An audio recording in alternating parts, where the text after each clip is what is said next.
Құрметті қажылар, біліп алған дұрыс болады. Масжиди ғамама деген сөзді көп айтамыз ғой. Көп естеміз. Бұлт мешіті дейді.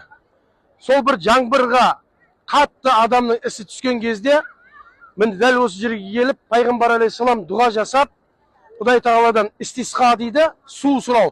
Сол жаңбыр жауған, бұлт келген, үйірілген жер осы мешіт болады. Осы жерде намаз оқыған кейін. Жарай ма?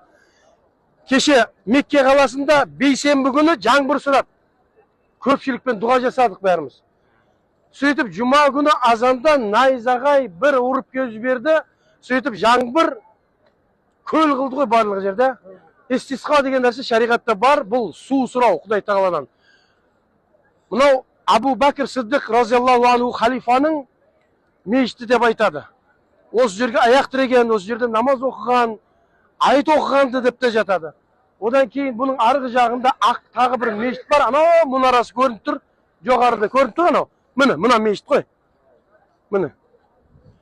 Мына мешіт. Осы мешіт Хазіреті Алидің мешіті деп айтады. Көрдіңіздер ма? Міне, мына мешіт, мұнара тұр ғой. Сол Хазіреті Алидің мешіті деп айтады. Мына Абу Бәкір мешіті дейді. Мына Масжиди ғамама, бұлт мешіті. Осының турысында, сәл ары жағында жүрсеңіздер, ең әлемде бірінші рет азан